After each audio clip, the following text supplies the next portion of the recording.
de Abdu'l-Bahá respecto a la paz universal, que han sido verdaderamente esfuerzos inauditos, esfuerzos descomunales que cualquier ser humano no pudiese hacer, ya sea por falta de conocimiento, por falta de empeño, por falta de interés en el proceso. Todo aquello que Abdu'l-Bahá tenía y que sabía de antemano lo que iba a venir. Sabía de la ineficacia de los gobernantes, de las instituciones, de los gobernados, y sabía de los intereses que existían en ese momento y sabía que un conflicto muy grande se estaba por acercar. En aquellos años, y me refiero a 1909, 1910, 1911, Abdu'l-Bahá estaba ocupado atendiendo a los amigos, atendiendo a su padre, Baha'u'llah, y estaba en el proceso de la terminación en un lado del santuario del Bab. También estaba luchando con las propiedades, como por ejemplo la que se ve en esa fotografía, que es la casa de peregrinos, tratando de legalizar los papeles de la casa de peregrinos.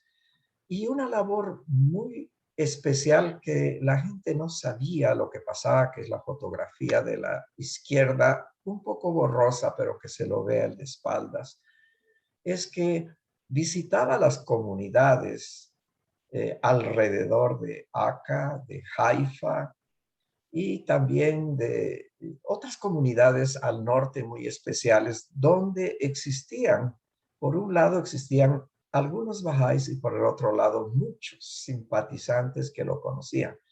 Y recomendaba en todos los viajes que él hacía casi mensualmente, recomendaba la siembra de trigo. Y en este proceso, él mismo se involucró para indicar de dónde a dónde podían sembrar, cómo podían hacer para conseguir las semillas y qué debían hacer, cómo organizarse para poder sembrar. La gente lo miraba como extrañado por la preocupación que él tenía, pero él decía, tenemos que estar preparados para momentos de hambruna, que ya se vienen.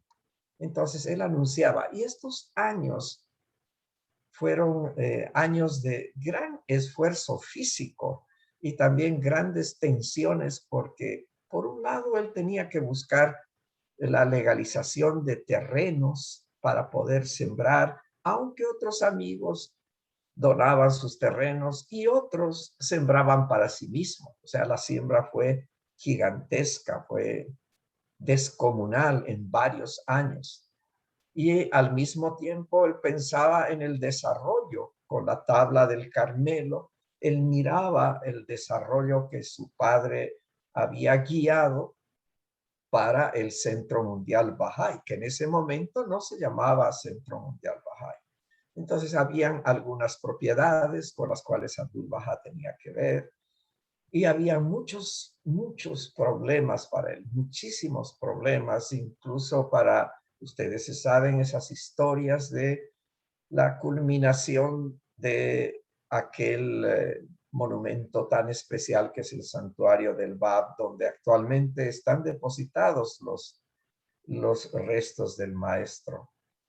Y indicaron inclusive los comentarios que creían que esto era una fortaleza y por esto el gobierno trató de impedir su construcción, de continuar la construcción hasta el día que Abdu'l-Bahá pudo finalizar esta obra gruesa que ahora está revestida de una maravillosa arquitectura contemporánea y también de mucha elegancia dentro de la sobriedad que tiene. O sea, todo esto estaba en la mente de Abdu'l-Bahá. Muchas veces yo mismo he pensado cómo ha hecho el maestro para poder llegar a tanta gente y hacer tantas cosas a la vez. Y en su mente estaban los análisis del mundo, porque escuchaba las noticias, leía algunos periódicos, los amigos que visitaban, muchos bahá'ís llegaban y le visitaban de todas partes. Entonces también estaban las atenciones a ellos.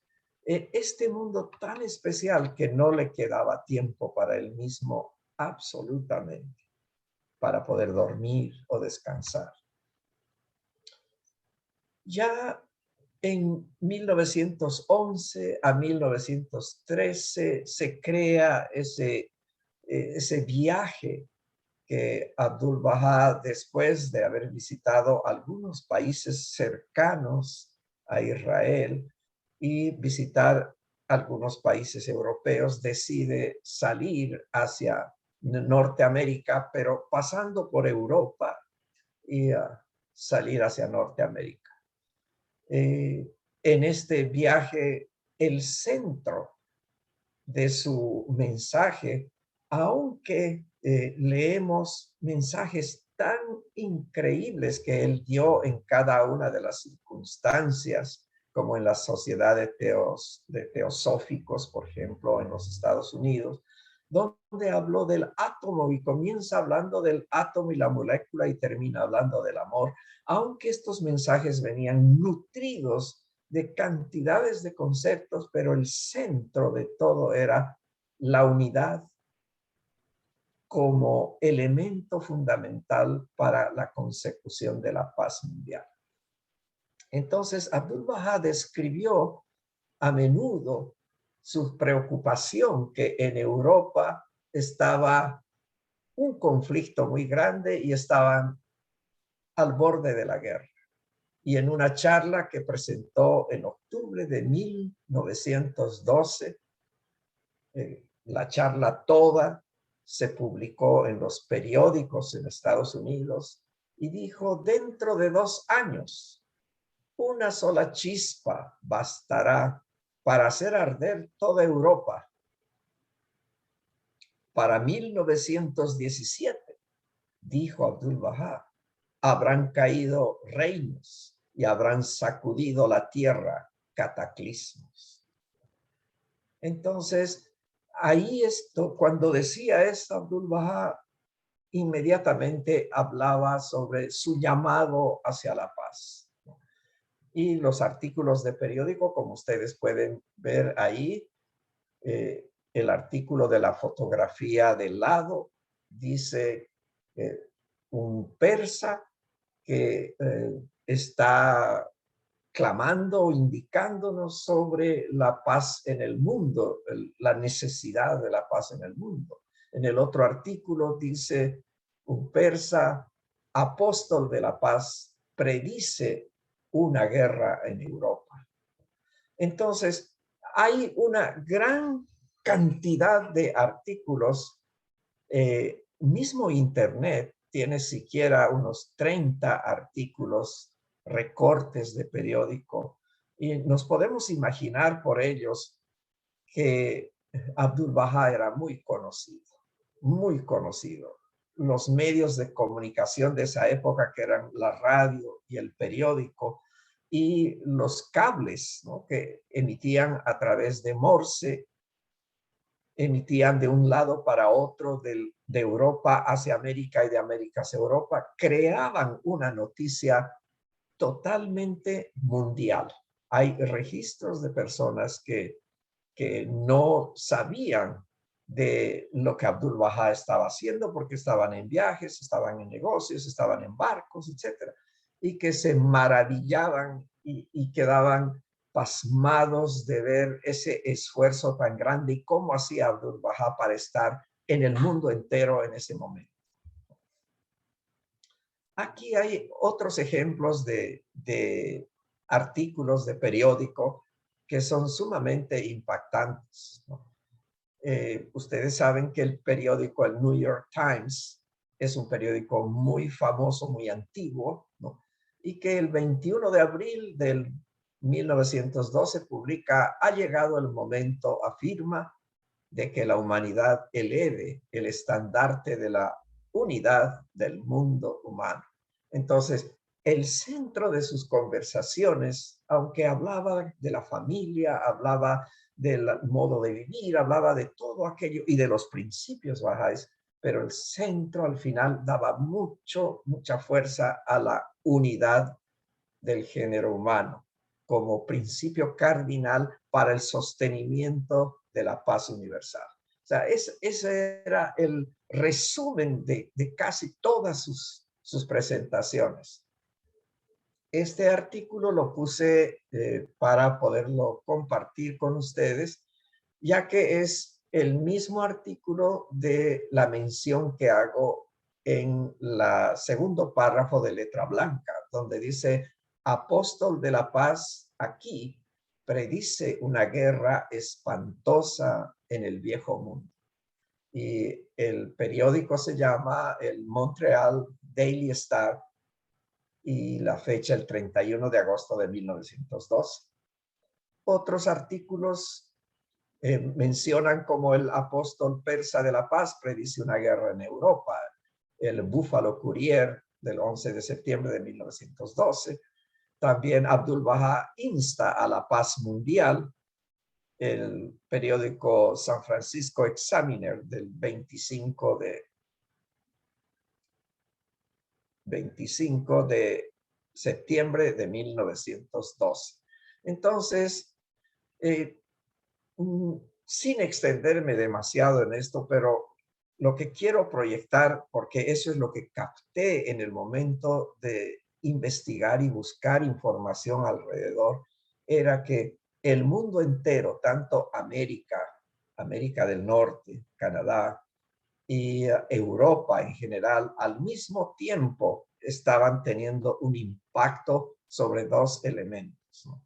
Uno era la necesidad de sostenernos para conseguir una paz duradera, una paz universal y global, y otra era, está muy cerca la guerra, está muy cerca el conflicto mundial, el primer conflicto mundial. Y esa meta de conseguir la paz hacía que Abdul Baha presente las estrategias de paz que eran los principios bahá'ís, ¿no? En una manera tan especial que permitía a la gente aceptar. Y ahí es donde ingresaron cientos y miles de norteamericanos en particular y muchos en Europa igual, y se extendió. Ahí es donde en el viaje de Abdul Baha de 2 años creció la fe enormemente, ¿no? Y la imagen de Abdul Baha como el ser confiable a nivel mundial por excelencia. Finalmente, después de los viajes, Abdul Baha regresa el 5 de diciembre de 1913. Regresa a Haifa. Entonces, en ese momento, Haifa era parte del Imperio Otomano. Todavía no había sucedido la revolución de los jóvenes turcos que causó el inicio de la desaparición del Imperio Otomano. Consciente de la guerra que estaba cerca y lo anunciaba constantemente, él tomó las medidas. Ya había sembrado el trigo, ya las comunidades estaban bajo su guía y protección, y él tomó las medidas para proteger a la comunidad Bahá'í que estaba bajo su guía y evitar una hambruna en la región.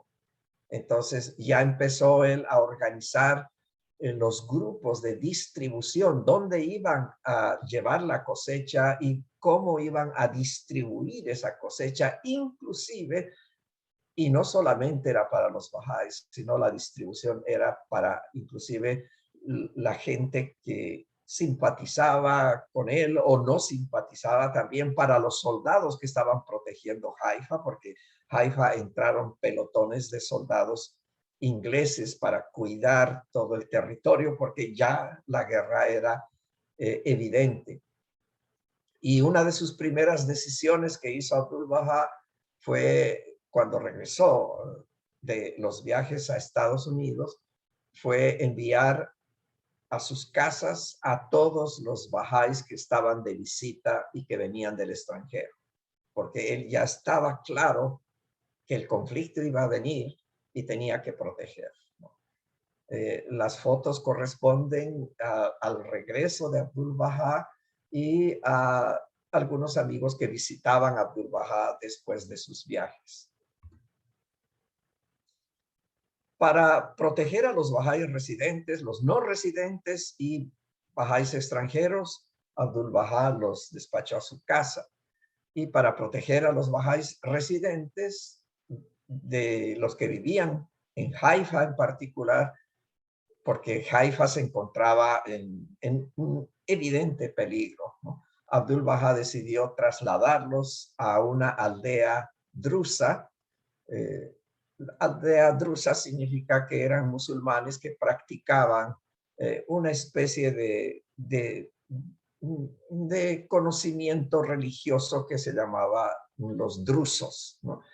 Y esto estaba cercano a Haifa y se llamaba Abu Sinan.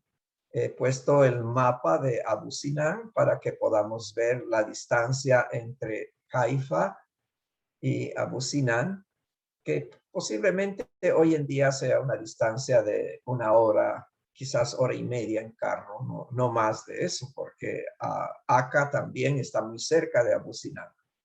Esto fue en 1914 a 1915 y mientras que Abdu'l-Bahá se quedó y permaneció en Acá con solo un Bahá'í, no permitió que nadie más le acompañara porque ya él veía que tenía los Bahá'ís residentes en Abu Sinan y los Bahá'ís extranjeros en sus casas, en sus países, y él se quedó en Acá con un solo Bahá'í que era el que le ayudaba y hacía las veces de su secretario y su acompañante.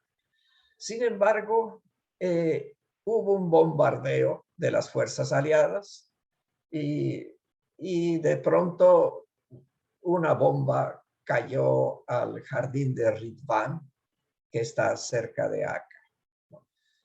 Y con suerte esta bomba no estalló, sino simplemente cayó, pero le indicaron a Abdu'l-Bahá que ya esto era una muestra de que su seguridad era muy importante, ¿no?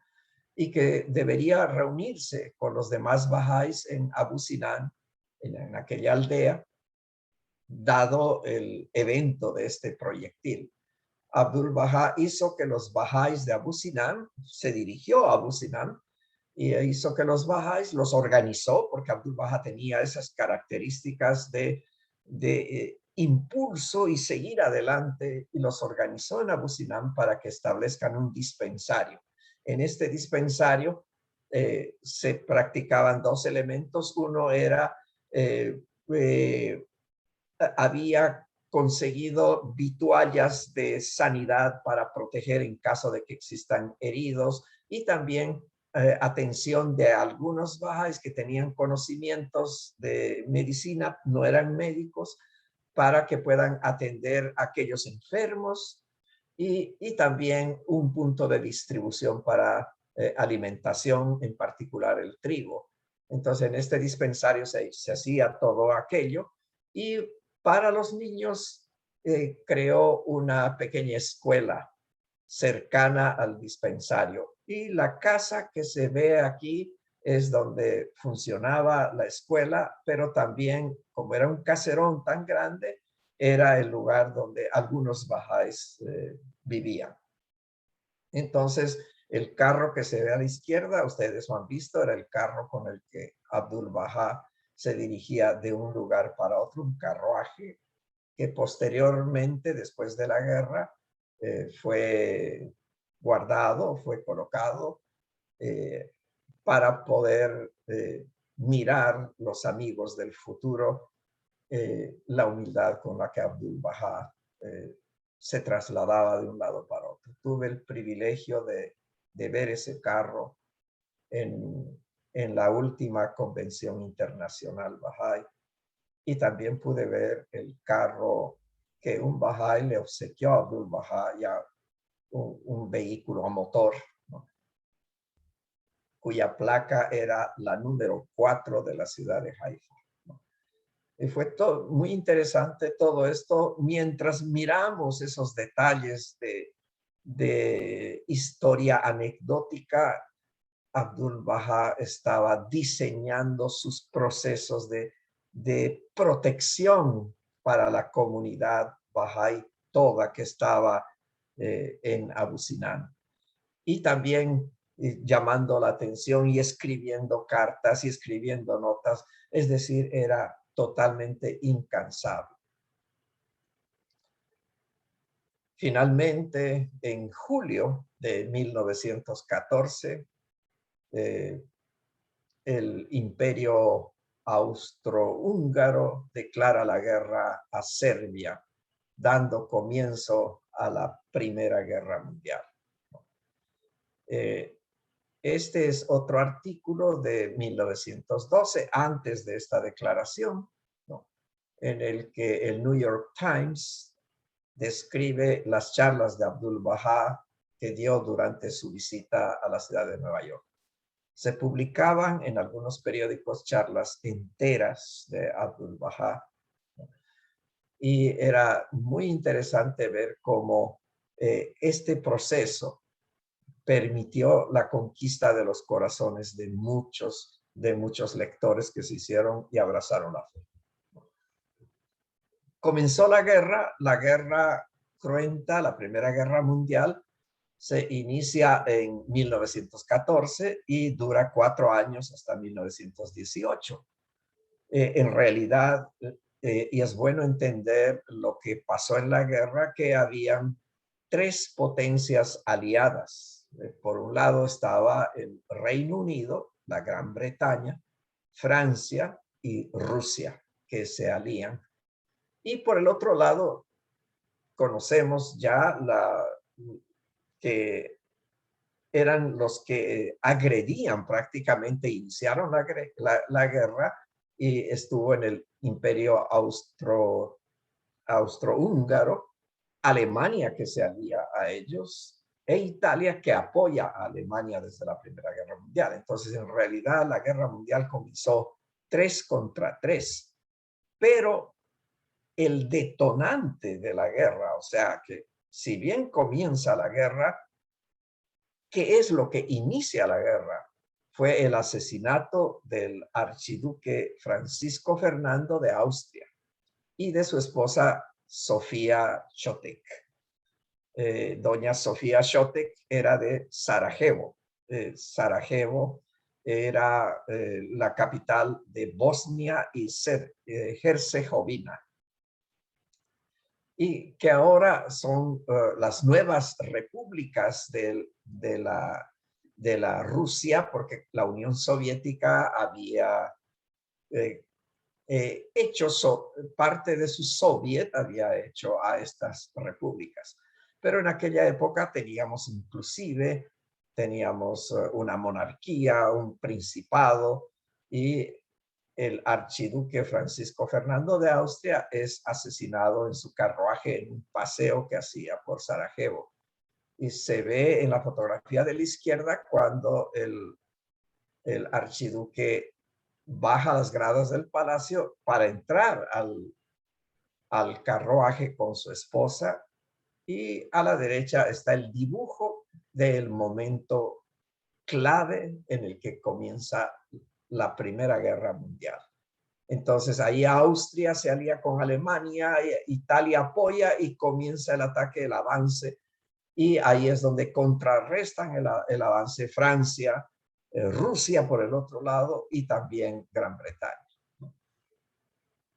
Ese conflicto ha sido gigante y al final el conflicto tenía que terminar. Abdul Bahá lo había anunciado el principio del conflicto, y también había anunciado el fin y la llegada de un conflicto aún mayor en todas sus charlas. Pero a la par que él anunciaba, daba como advertencias, a la par de esto escribía cantidades de cartas y tablas de reflexión, y también buscaba a las autoridades para escribirles y mandarles mensaje, para indicarles que cualquier arreglo es mejor que la guerra, ¿no?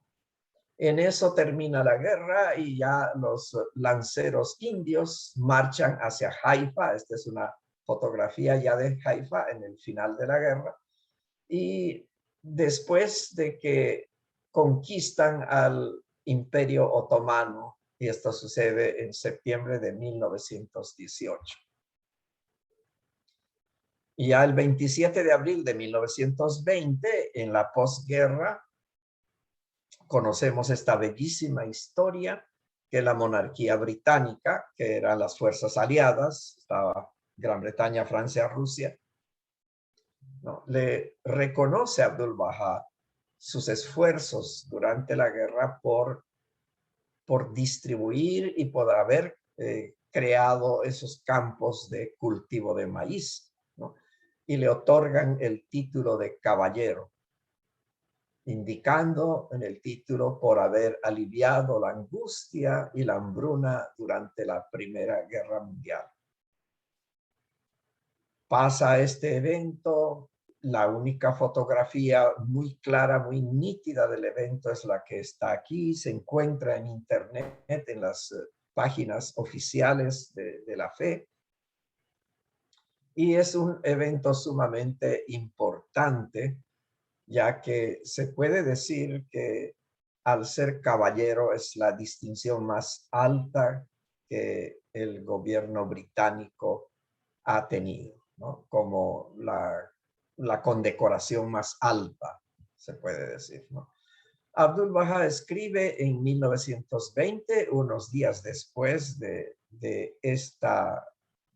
recibir este reconocimiento, y dice: los males que aquejan ahora al mundo se multiplicarán. Las tinieblas que lo envuelven se ahondarán. Los Balcanes continuarán disconformes. La inquietud habrá de aumentar. Las potencias derrotadas seguirán agitando. Apelarán a cualquier medida que pueda avivar las llamas de la guerra. Aquí es donde Abdul-Bahá advierte que un conflicto aún más grande iba a venir, pero él no se queda quieto, no solamente en algunos discursos o escritos que indica que de seguir así iba a venir este conflicto más grande aún que el primero. Y él, no contento con esto, él empieza a propagar los principios de la fe, a hablar de la unidad del género humano y de todos los elementos que constituyen la estrategia Bahá'í para la consecución de la paz universal. Hay que mirar que habían intentos de paz en varios lugares del mundo en ese momento. Había un intento de paz en los Países Bajos, en lo que se le conoce también como Holanda, en la sede de la Haya, que es la capital para estos conflictos. También había un intento de la formación de la Liga de las Naciones, que era otro intento que se estaba gestando en Ginebra. Pero este dato, que es muy interesante, voy a hacer como el paréntesis en esa edad, en esa época, para que podamos mirar cómo era el esfuerzo de Abdul-Bahá. Por eso yo dije que era el esfuerzo inaudito del maestro, ¿no? Porque un buen día, que era el 13 de agosto de 1921, poco antes de Abdul-Bahá fallecer, ¿no?, en el mismo año, aparece una carta exclusiva en un periódico, en el periódico más difundido de los Países Bajos, ¿no?, de Holanda, y se llamaba el Nieuwe Rotterdamse Courant, ¿no?, el NRC, que era la sigla de este periódico de Holanda. Y aparece esta carta y llega la carta, llega el periódico a las manos de Abdu'l-Bahá, ¿no? En el que Abdu'l-Bahá había escrito a alguien, no se sabía a quién, pero había escrito y ese alguien lo había publicado y en un periódico de tanta fama, ¿no? Y aquí se puede ver la sutileza de Abdu'l-Bahá, cómo él aprovechaba el mínimo que exista en sus manos, en su cercanía, para promover la paz universal. Y esta carta dice: saludos y alabanzas sean para ti. Él es Dios. Oh tú, el viajero que busca la verdad. Alabado sea Dios, que has llegado a Palestina. O sea, había llegado un viajero, había llegado a Haifa y Abdu'l-Bahá le escribe la carta. Y este viajero publica en este periódico famoso esta carta, ¿no? Y dice que has llegado a Palestina, tierra santa, el lugar de la alianza de todos los santos profetas, y has podido continuar tus investigaciones informándote, como es tu deber, sobre las relaciones y el pueblo de Palestina. Has buscado la verdad, me has conocido y con la mayor franqueza y honestidad has estado conmigo. Por lo tanto, te expliqué algunas de las enseñanzas de su santidad Bahá'u'lláh. Esta es la prueba de mi mayor amor. Has enviado desde Jerusalén un artículo a uno de los periódicos holandeses. Este artículo ha sido publicado y distribuido. Ten la seguridad de que en el futuro este artículo será de gran importancia. Se imprimirá y difundirá repetidamente en el futuro. Será la causa de que tu nombre y reputación sean un adorno de reuniones y tertulias. Oro por ti para que seas apoyado y bendecido en todos los sentidos por todos. Por el momento te expreso mi más profundo respeto. Abdu'l-Bahá Abbas. Podemos notar, queridos amigos, qué sutil esta carta, pero qué difícil saber quién fue aquel viajero que llegó ante Abdu'l-Bahá y llevó los mensajes de Abdu'l-Bahá y empezó a publicarlos en el periódico holandés. ¿Quién era este señor? ¿Era un holandés? ¿Era alguien perteneciente a uno de los duques de Holanda? ¿Quién era esta persona? ¿Por qué hizo esto? Pero se sabía que había estado por esta carta publicada, se sabía que había estado con Abdu'l-Bahá. Esta noticia llega al Centro Mundial Bahá'í en los últimos años, en estos últimos 10 años, y comienza una investigación fuerte. Encuentran que solamente en esa fecha 7 bahá'ís, 7 extranjeros que no eran bahá'ís habían visitado a Abdu'l-Bahá.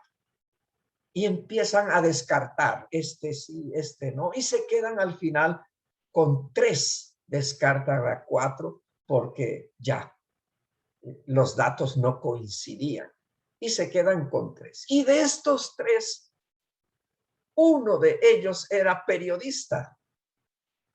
Y dicen, puede ser aquel, y vamos a investigar la fecha en la que estuvo con Abdu'l-Bahá y cómo este periodista hizo tanto por la paz del mundo, hizo tanto que publicó decenas de cartas y también miles de veces en la distribución del periódico llegó a millares de personas que pasó las fronteras de Holanda y llegaron hasta que Abdu'l-Bahá tuvo un periódico en sus manos y pudo ver lo que habían publicado y contestarle a este viajero, contestarle esta carta que la he leído en su totalidad. El Centro Mundial indica que este viajero que buscaba la verdad, como los bahá'ís holandeses estaban profundamente interesados en los vínculos de Abdu'l-Bahá con los Países Bajos, porque Abdu'l-Bahá escribía a los Países Bajos, a las autoridades, a la organización, y este viajero, que es la señora Johanna Sofía Gustsmith, y está la fotografía de ella aquí y está también la fotografía de ella con el esposo, había visitado a Abdu'l-Bahá. Esta señora conquistó el corazón de Abdu'l-Bahá, le escribió varias veces, Abdu'l-Bahá le respondió, y cuando Abdu'l-Bahá falleció, porque falleció muy poco tiempo después de este proceso, 7 años más tarde, ella decidió ir a visitar su tumba y llevarle unas flores y publicar un artículo indicando que este majestuoso santuario rodeado de 8 terrazas hasta el mar Mediterráneo. O sea, un artículo muy poético, muy especial, y donde no solo describe todo esto, sino menciona que no debemos olvidarnos del mensaje de unidad y de paz universal que Abdu'l-Bahá nos dijo siempre. O sea que hubo una conexión espiritual muy grande con esta periodista, quien hizo un trabajo maravilloso. Gracias, Abdu'l-Bahá. Se estaba gestando en La Haya que debería existir una conferencia de paz, la primera conferencia de paz. Abdu'l-Bahá había escrito varias cartas indicando que deberían organizarse y hacer esta conferencia. Y cuando él recibe una carta 3 años más tarde, porque el correo demoraba mucho y la guerra no había permitido, la Primera Guerra Mundial, que fue de 14 a 1918, en ese periodo no había permitido, y Abdu'l-Bahá recibe una carta 3 años más tarde, ¿no? Pero ya para ese momento el zar Nicolás II de Rusia propone la primera conferencia de La Haya. Se presiente basado en aquellas cartas que habían ido previas a una carta de un mensaje largo y gigante en el que daba todas las estrategias para la paz mundial, que se conoce con el nombre ahora de la Tabla de La Haya. Y en la conferencia del 24 de agosto de 1898 se mencionan fracciones de la Tabla de La Haya, sin indicar, obviamente, el autor, ¿no? Posteriormente, en el año 1907, se efectúa, después de la Segunda Guerra Mundial, perdón, de la Primera Guerra Mundial, obviamente, la segunda conferencia que fue propuesta por el presidente de Estados Unidos, Theodore Roosevelt. Podemos mirar a la izquierda el mapa de los Países Bajos, que colindan prácticamente con Alemania, Bélgica y otros países europeos, y a los cuales reciben ambos nombres de Países Bajos, razón por la que están bajo el nivel del mar, y también Holanda, que en realidad su título como país es Países Bajos, ¿no? Y Holanda es un término un poco más tradicional para dirigirse a ellos. Entonces, por un lado, como estoy mencionando acá, el zar Nicolás de Rusia, hay que acordarse que Rusia era fuerza aliada a Francia y a Gran Bretaña. y posteriormente Estados Unidos se suma a la alianza de esta fuerza, ¿no? Y estaban ya gestando la primera conferencia de paz. Pero por el otro lado, en Ginebra se estaba formando la Liga de las Naciones en 1919. La primera conferencia de paz se hace en 1920 y se forma la Liga de las Naciones y tiene su primera sesión en noviembre de 1920, donde se congregan 42 países con sede en Ginebra.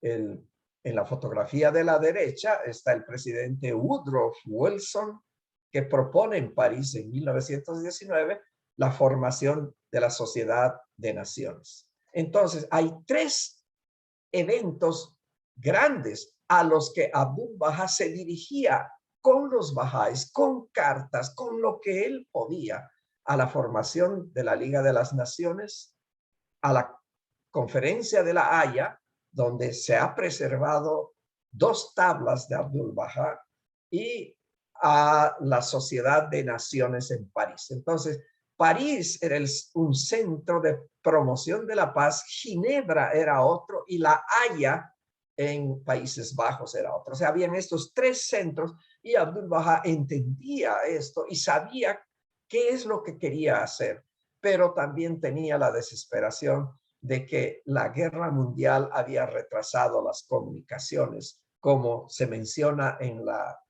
anécdota de la periodista holandesa.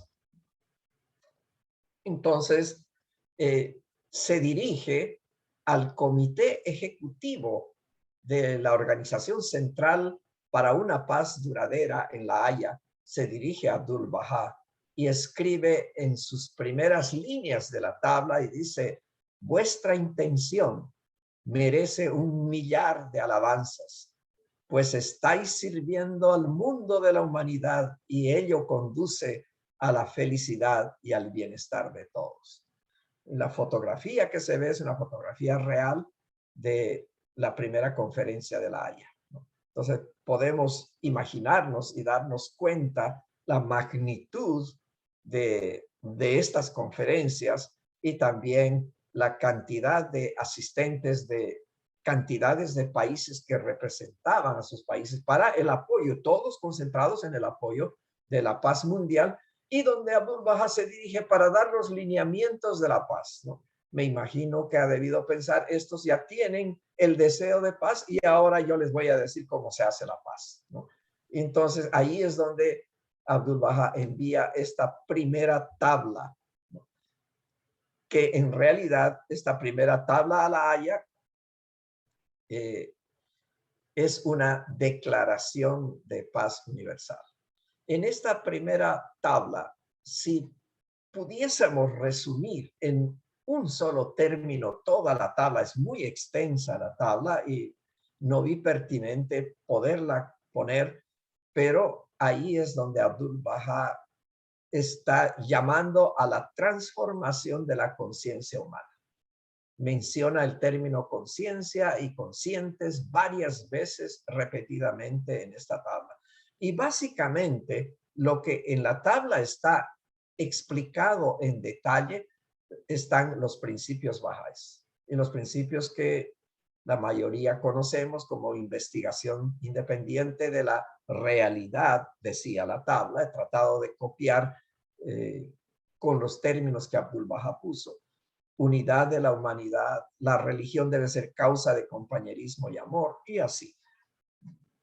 Pudiese leer los últimos que están: la civilización material debe combinarse con la civilización divina. Esto es muy importante como principio. La promoción de la educación y la justicia y el derecho a ella con sus obligaciones y deberes. Esto es el contenido de la primera tabla a La Haya. Ahora bien, aquí a la derecha está una fracción y dice: oh estimados pioneros entre los bienquerientes del mundo. Así comienza la tabla, ¿no? Oh estimados pioneros entre los bienquerientes del mundo de la humanidad. las cartas que enviaste durante la guerra no fueron recibidas, pero una carta fechada el 11 de febrero de 1916 acaba de llegar. Después de 3 años llegó esta carta a manos de Abdu'l-Bahá. Era una carta de la Haya, de la Conferencia de la Haya. Perdón, esta no era carta de la Haya, sino era de la Liga de las Naciones en formación. Y dice, e inmediatamente estoy escribiendo una respuesta. Vuestra intención merece 1.000.000 de alabanzas, pues estáis sirviendo al mundo de la humanidad y ello conduce a la felicidad y al bienestar de todos. Aquí hay imágenes de archivo muy interesantes. En 1916 se muestra en la fotografía de la izquierda una especie de oficina que es la Secretaría de la Organización Central para la Paz Duradera. Esta oficina es la que dio origen posteriormente a la Liga de las Naciones.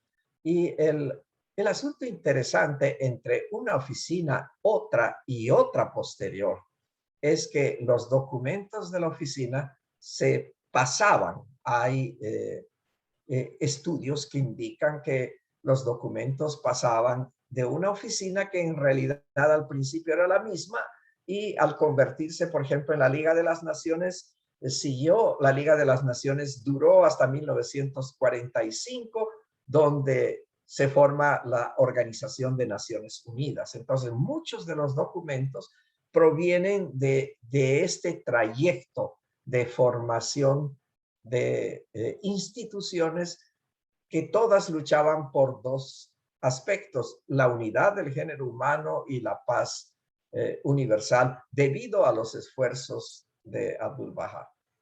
Cuando Abdu'l-Bahá indica en la diapositiva anterior que había recibido esta carta de la Haya y que, pues lamentablemente, habían pasado 3 años por la guerra y él se dispone a contestar inmediatamente.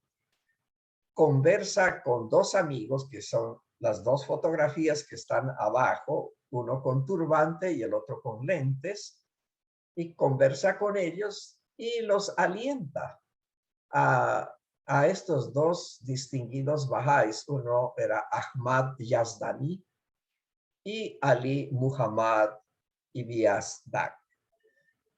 Y les alienta a que vayan a la Haya y lleven la tabla, ¿no? Y que se entrevisten con esta comisión o secretaría de la Organización Central para una Paz Duradera. Y en 1915 ellos van y entregan la tabla a la Haya. Llegaron en mayo de 1920. Lamentablemente, esta organización Central para una Paz Duradera, estaba terminando su periodo de estructuración y organización cuando reciben la primera tabla, pero logran contestar a Abdu'l-Bahá la primera tabla y le agradecen, etcétera, y Abdu'l-Bahá logra escribir una segunda tabla a ellos, ¿no? O sea que hubo todavía una correspondencia muy nutrida, porque la tabla a la Haya es una tabla gigante. Se puede hacer un pequeño libro con esta tabla, ¿no?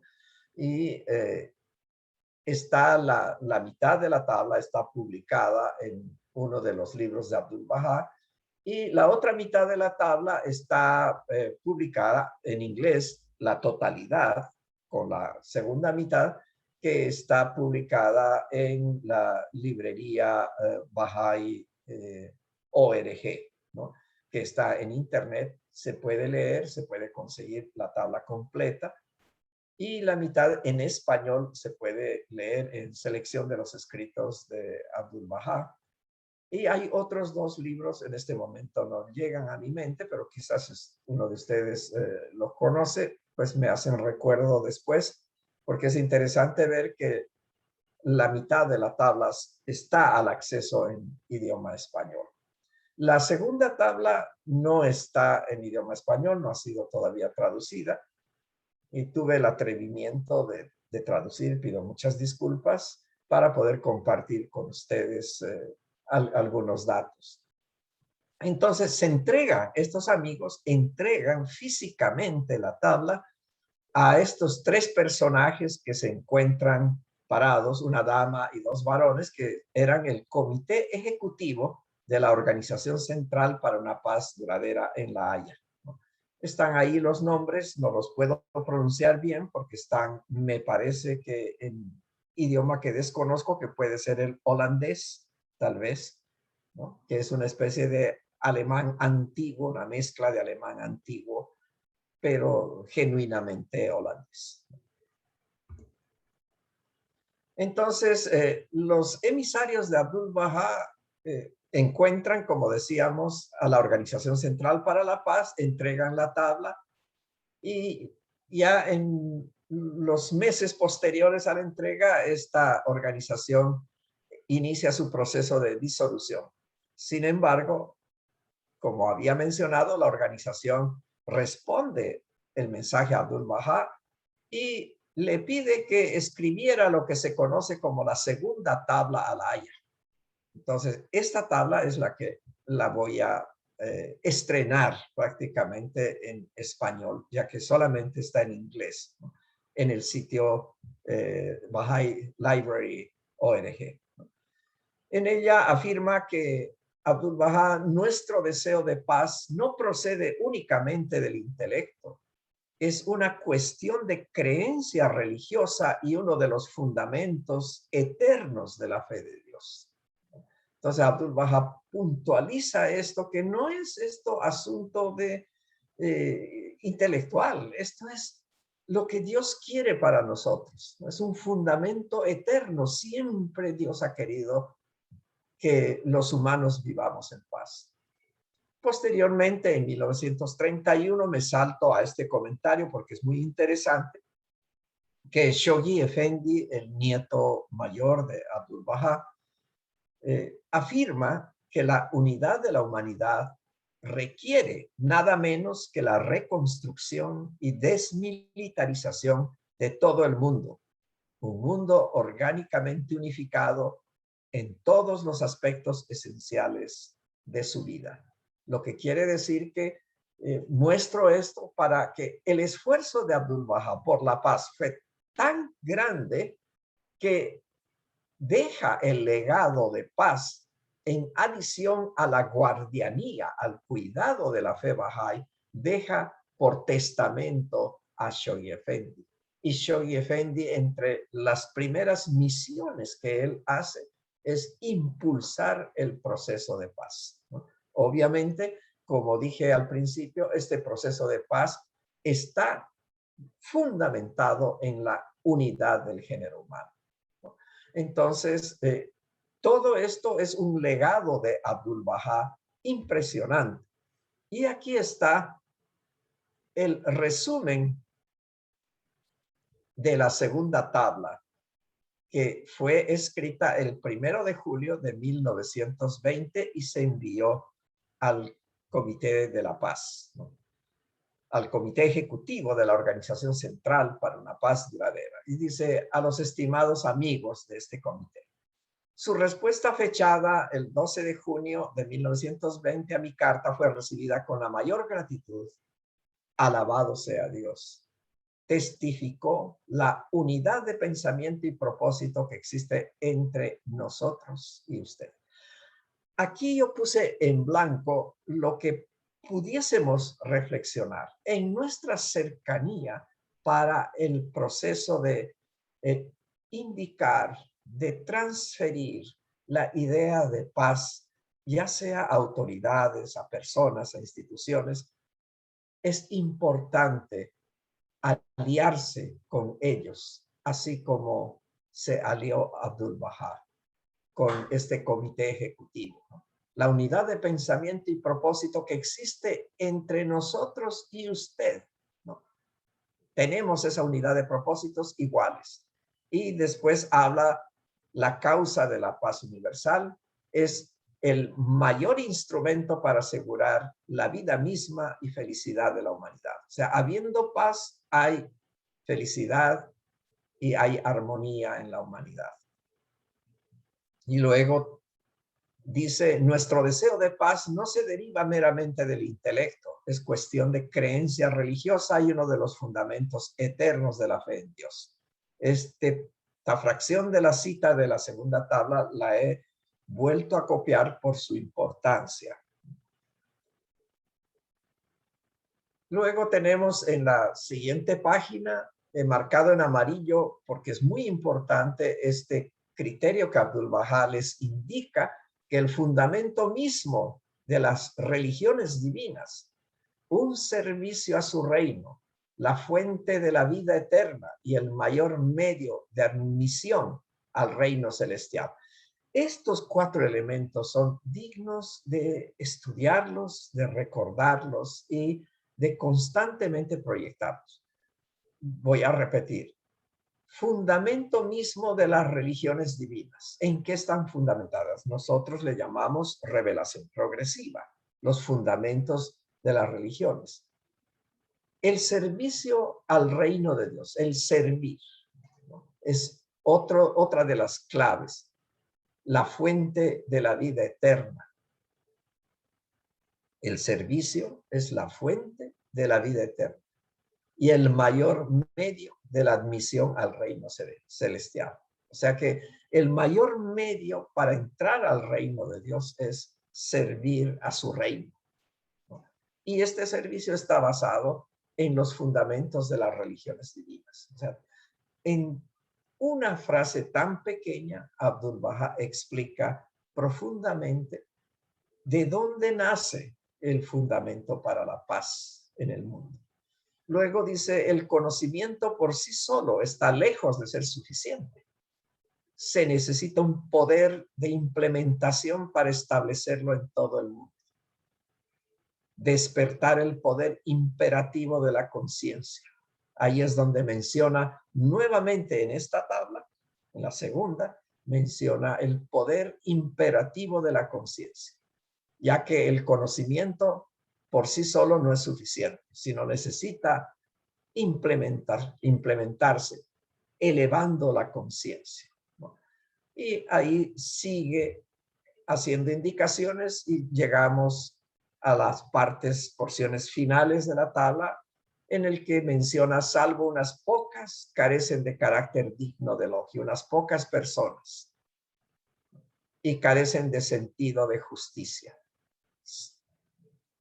Por lo tanto, se necesita el poder de la conciencia, vuelve a repetir, y se requieren sentimientos espirituales. Es decir, que la paz no se puede conseguir con solamente el intelecto y los acuerdos, sino con sentimientos espirituales, con una conciencia distinta.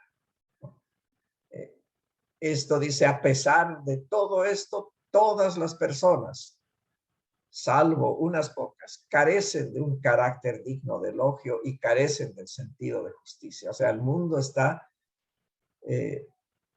espiritualmente en degradación. No hay justicia y no se puede elogiar salvo a unos pocos.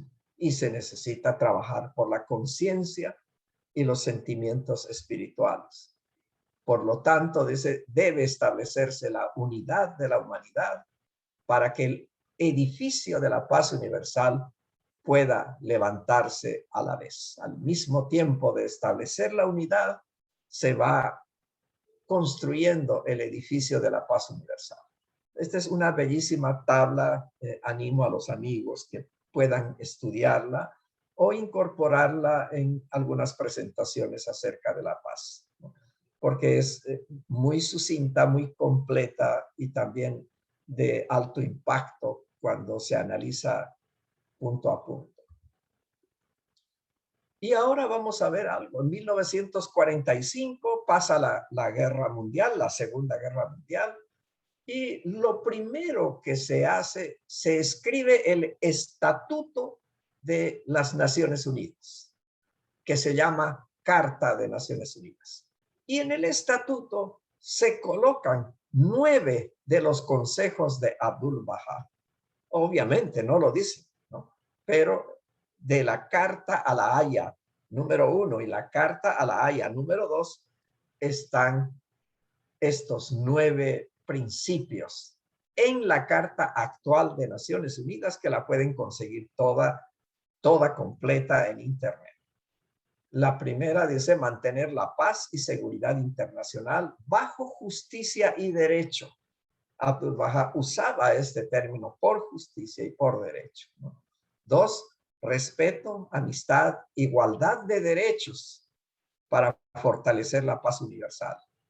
3, cooperación económica, social y cultural o humanitaria. 4, no distinguir motivos de raza, sexo, idioma y religión para armonizar propósitos comunes. 5, arreglo pacífico de controversias. 6, se cuenta con un consejo de seguridad y los votos serán de 9 miembros. 7, regulación de armamentos. 8, Corte Internacional de Justicia, órgano principal de la ONU, y sostener un Consejo de Derechos Humanos. Cuando se hace este estatuto en Naciones Unidas, los primeros 2 consejos que se estructuran son el Consejo de Seguridad y el Consejo de Derechos Humanos. Entonces, desde la Haya, donde quedaron muchos documentos y donde se leyeron y respondieron las cartas de Abdu'l-Bahá, las 2 tablas de Abdu'l-Bahá. Y posteriormente se compartió esto con otros estamentos de paz y también se compartió con organizaciones no gubernamentales que estaban surgiendo en los Estados Unidos en particular. Y se forma en 1945, a finales y principios del 46, se forma la primera organización no gubernamental Bahá'í. Y esta organización es invitada al Consejo de Naciones Unidas, tanto de seguridad como de derechos humanos, es invitada a participar como consejero, como guía. Y le dan la categoría, esto lo pueden leer en Naciones Unidas, en la página de Internet, le dan la categoría 2, lo que quiere decir un consejero de confianza sin derecho a voto. Entonces, desde ese momento, la fe Bahá'í tiene una representación no gubernamental en Naciones Unidas, tiene una oficina en el edificio de Naciones Unidas y es consultada en muchos de los temas de Naciones Unidas. Y podemos decir que es la institución de confianza de Naciones Unidas, ¿no? Y podemos mirar también que estas personas que participan en manera permanente en Naciones Unidas comparten con el Centro Mundial todo lo que está sucediendo y el Centro Mundial está al tanto de lo que sucede en Naciones Unidas, al tanto de los esfuerzos de los bahá'ís de Naciones Unidas también, y comparte con el mundo aquello que ve conveniente, ¿no? Entonces podemos mirar aquí, queridos amigos, inferir. Quizás yo soy como atrevido al querer explicar estas tablas, al querer aclarar para mi mente una historia tan especial, un esfuerzo verdaderamente inaudito, pero también en mi corazón está la idea de que Abdu'l-Bahá hizo tantos esfuerzos y tan sutilmente no quiso figurar, pero estos esfuerzos crearon tantas instituciones que están luchando en este momento para la paz. Muchos han mencionado, por ejemplo, que Naciones Unidas no es efectiva. Y es porque desconocen. Solamente hay que mirar la organización de los cascos azules, que está basada en un criterio de Baha'u'lláh, en una guía de Baha'u'lláh, que está en pasajes de los escritos, donde menciona que en el futuro se organizarán fuerzas conjuntas donde ningún país querrá levantarse contra otro por el temor de dañar a la humanidad entera, pero que estas fuerzas irán para hacer los controles. En los cascos azules de Naciones Unidas ha sido el primer intento de la humanidad y se los ha visto claramente en la guerra de Irak y se los ha visto también en el Líbano, se los ha visto en distintos conflictos, a veces bilaterales, trilaterales, que han surgido en esta época reciente en la humanidad.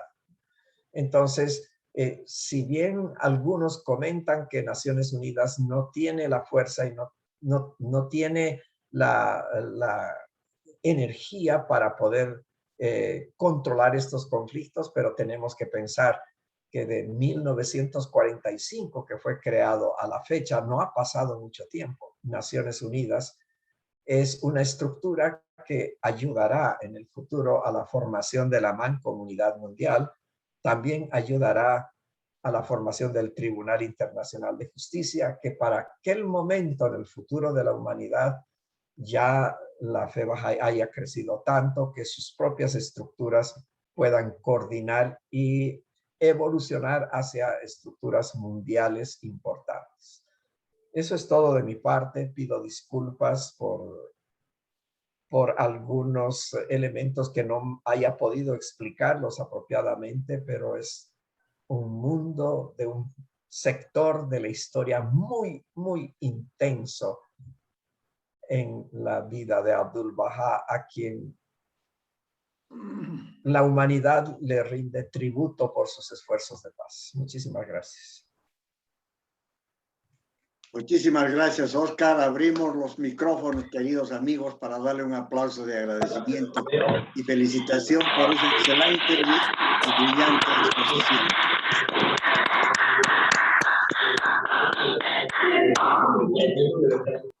Datos muy linda disertación. Impresionantes, momentos que seguramente de dificultad ha vivido el amado maestro. Y no solamente nos deja como ejemplo un comportamiento de la persona perfecta, sino también la preocupación acerca de la paz mundial, donde ha dejado los lineamientos básicos para ejemplo de todos los gobernantes y líderes del país, en los países, para que puedan asumir esa responsabilidad. Siempre decimos, y es una prerrogativa de esta actividad que nosotros hacemos, que recogemos de las enseñanzas que nos ha dejado Abdul Bahá, qué es lo que podemos nosotros aplicar como personas de esas enseñanzas que nos ha dejado Abdul Bahá y qué es lo que podemos hacer con esas enseñanzas a nivel de comunidad, cómo podemos trabajar a nivel de sociedad. Creo que uno de los aspectos fundamentales está basado fundamentalmente en estos principios y estos lineamientos para lograr la paz mundial. Muchísimas gracias, Oscarito. Realmente una brillante exposición. Hemos aprendido mucho y ahora abrimos el espacio para que los amigos con ese entusiasmo puedan preguntar, puedan complementar o puedan hacer algunas sugerencias. Tienen ustedes el micrófono abierto. Adelante, por favor, amigo.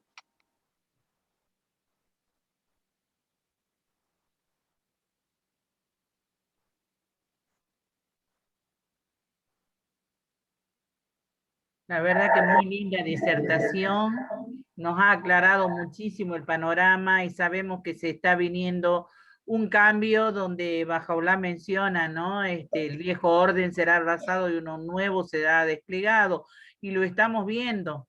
Y la lucha entre lograr la paz universal creo que ya está próxima por todos estos cambios en la que estamos viviendo la humanidad.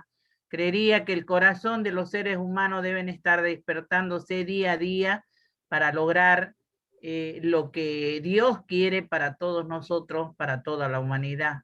Muy linda disertación. Muchas gracias, señor Oscar. Muchas gracias. No logré mencionar, pero es interesante ver que en la guía de Abdul Baha están dos procesos de paz, ¿no? Que yo creo que la mayoría conocen. Uno es la paz menor o paz de miedo y otro es la más grande paz, que muchos le llaman también la paz mayor.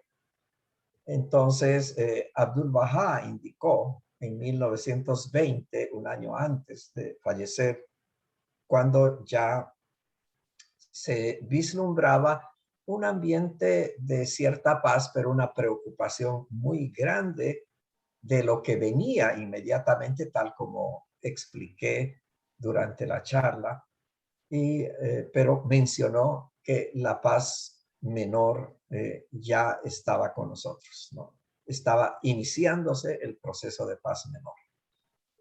Muchos han preguntado el hecho de que si en 1920 ya se da un inicio de paz menor, ¿por qué vino la Segunda Guerra Mundial? Porque esa era la ola que venía, o sea que tenía que pasar esa ola, tenía que seguir, había muchos conflictos. Pero de allá en adelante, miren cuántos años han pasado. Han pasado de 1945, 76 años han pasado que no ha habido guerra mundial. Hemos tenido cercanías de guerra mundial, pero donde ha intervenido la paz del miedo. Abdul Baha mismo menciona en la primera tabla, menciona que los armamentos de esta época son tan, imagínense, en aquella época que menciona Abdul Baha, son tan eficaces y tan modernos que no son como los armamentos de antes para hacer daño a grupos de seres humanos. Los armamentos de ahora hacen daño a toda la humanidad y pueden hacerla desaparecer, ¿no? O sea que menciona inclusive todo eso y eso se comprueba con la primera bomba atómica, ¿no? Y después la segunda, donde millones de millones, miles, diré, mueren. Creo que murieron 150,000 en la primera bomba.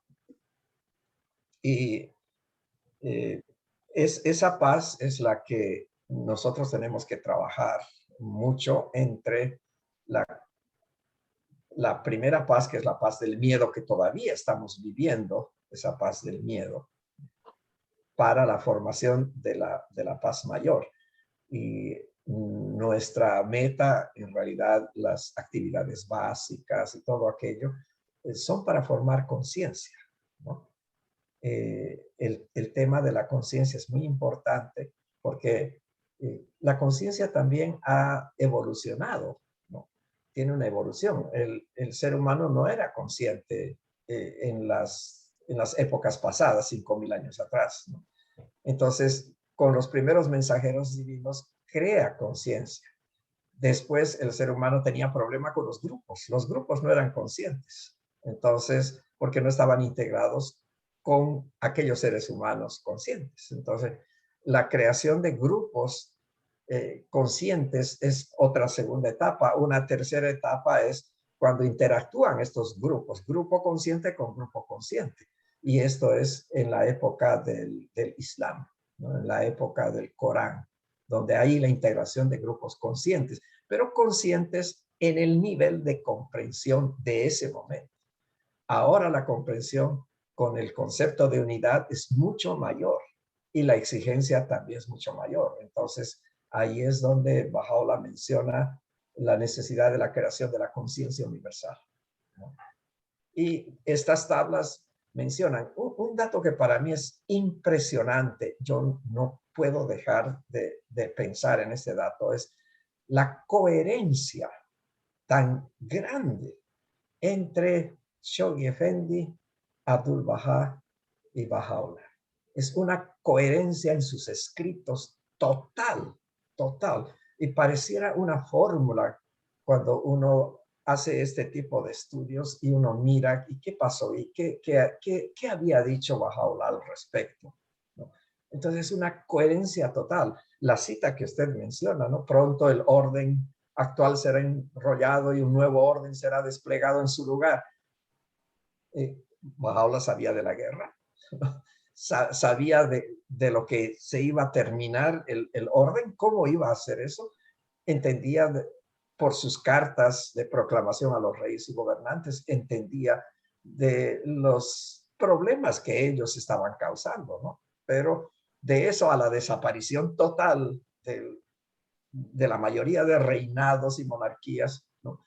Y los cambios de gobiernos que han existido, pues cuando vemos ese transcurso de la historia, vemos una coherencia total entre la historia y la proyección histórica de Baha'u'lláh. Entonces ahí es donde el mensaje cobra una fuerza impresionante, porque uno dice, ya no dice románticamente, lo que el mundo necesita es la espiritualidad de los seres humanos. Es verdad, pero cuando entendemos ese proceso y no nos queda más que para luchar por pasar el mensaje a muchos más que puedan gozar de la armonía, de la paz interior y puedan entender la humanidad, porque debe ser muy terrible vivir una vida sin la comprensión de lo que nos rodea, ¿no? Debe ser como estar en un cuarto sin luz, ¿no? Un cuarto apagado. Y yo creo que, y lo dice Abdu'l-Bahá también, que somos la luz, ¿no? Vosotros sois las estrellas, dice Baha'u'lláh en una cita del entendimiento, ¿no? Las brisas que sopla al amanecer, las fluyentes aguas de las cuales debe depender la vida misma de todos los hombres.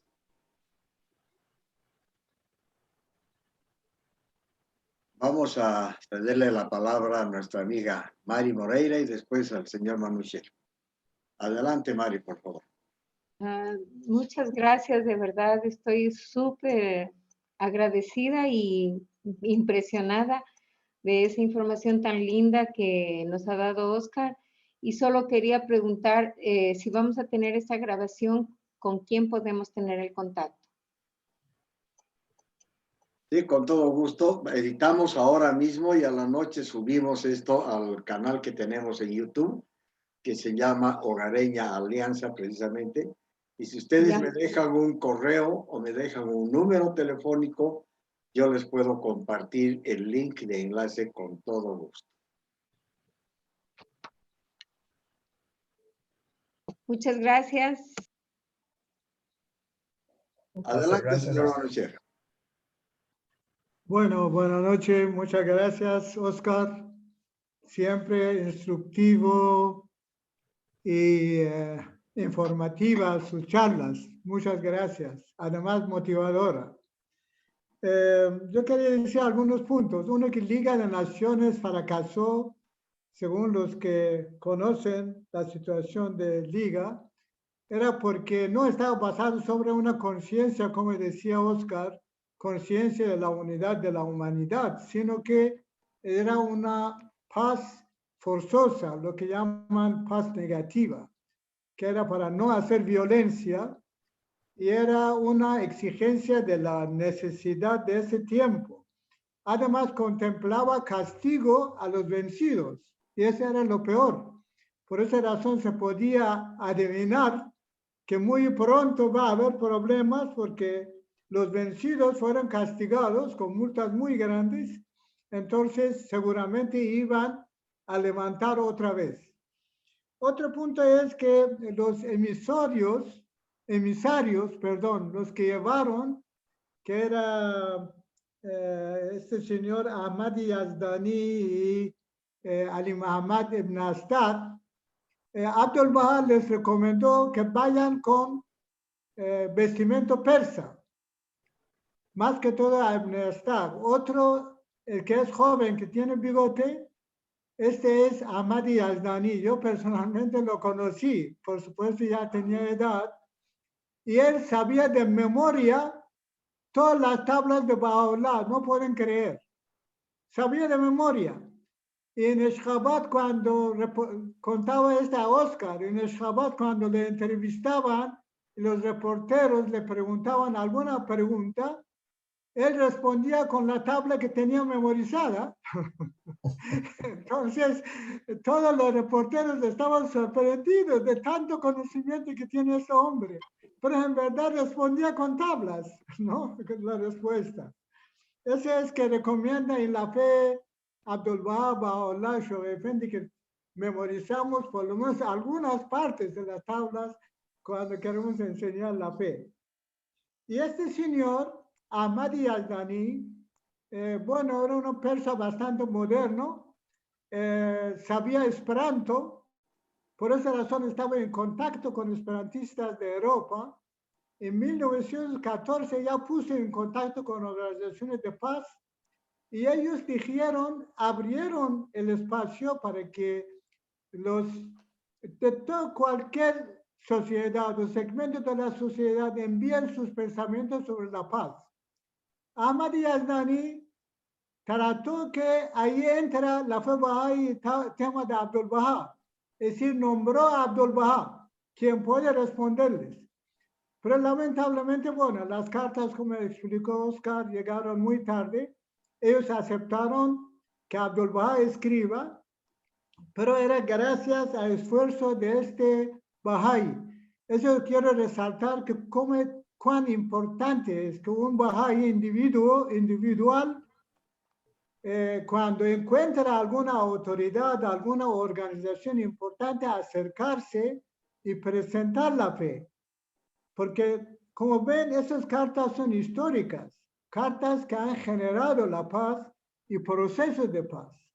Y gracias al esfuerzo de una sola persona, Abdul-Bahá le recomendó que cuando va a Holanda, trata de ponerse en contacto con esperantistas y habla. Uno de sus consejos fue, y otro consejo de Abdul-Bahá, porque antes que viajan, Abdul-Bahá estuvo varios días en Haifa con ellos, con los dos. Y recomendó a ese señor Ahmadi Yazdani que si vas a dar una charla, no piensas previamente qué vas a hablar. Hágalo como yo hice en Estados Unidos, así decía.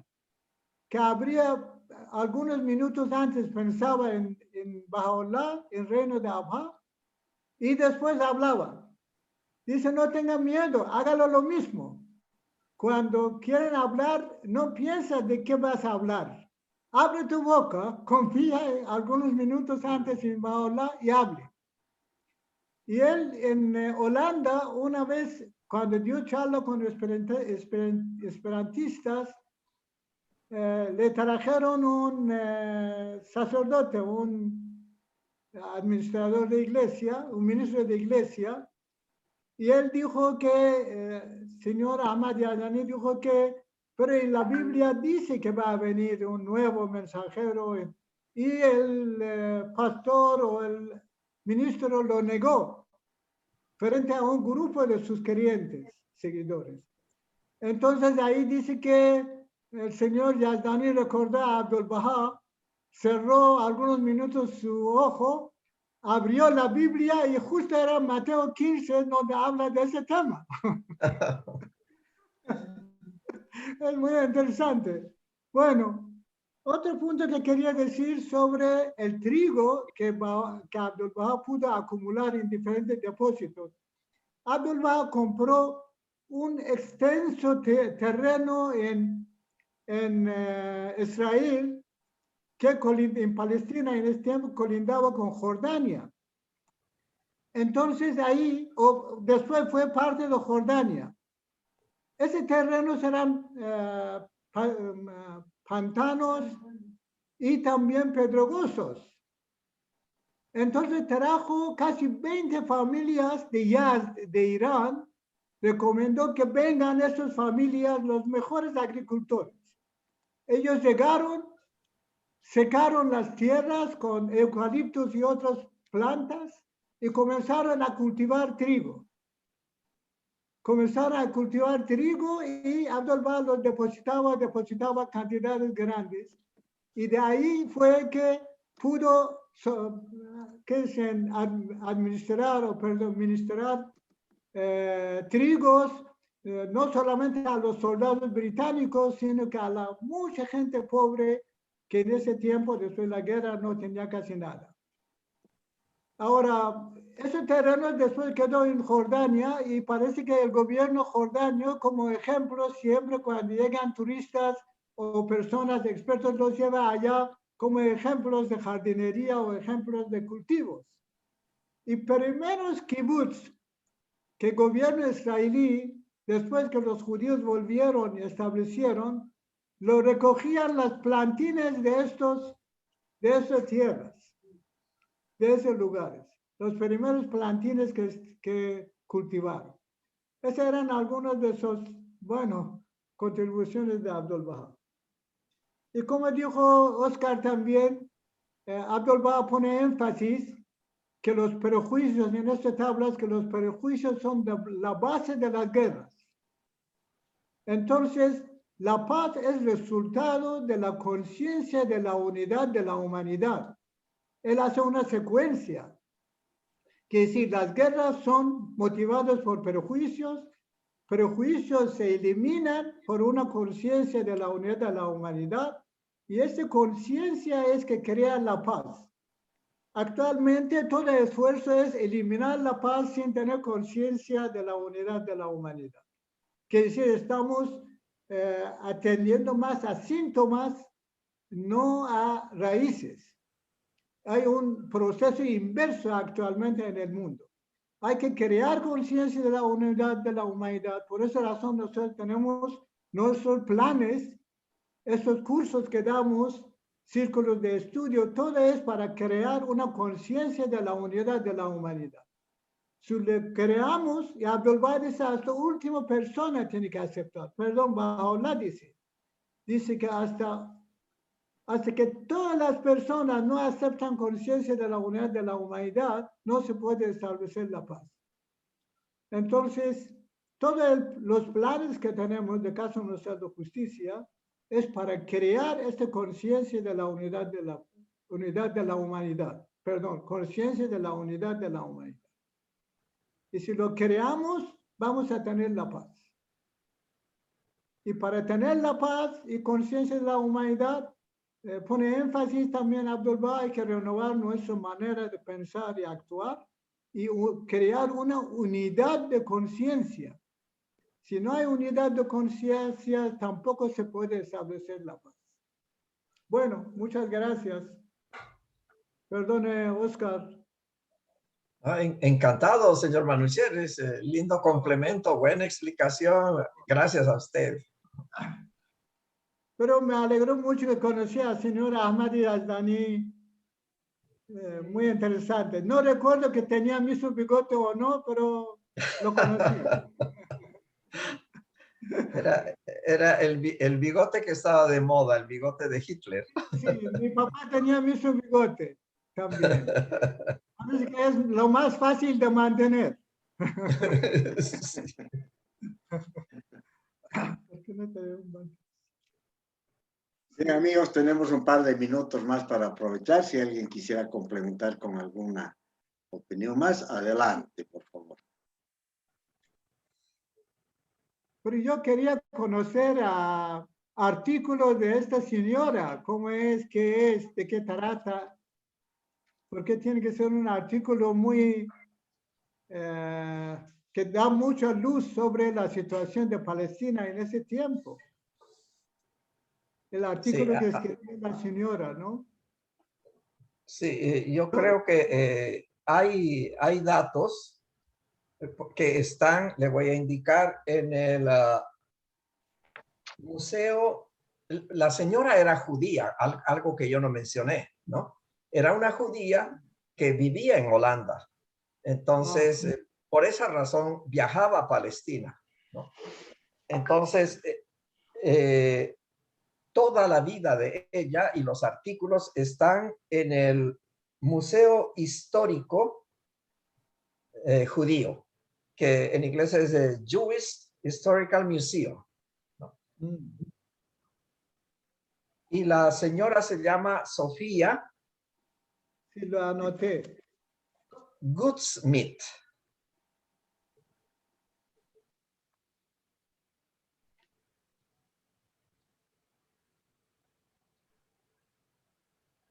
Jewish Historical Museum.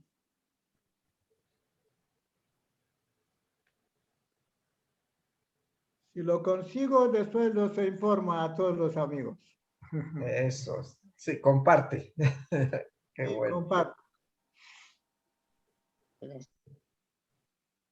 Es interesante. Qué lindo verte, Cristal. Qué hermoso. Hola, bella.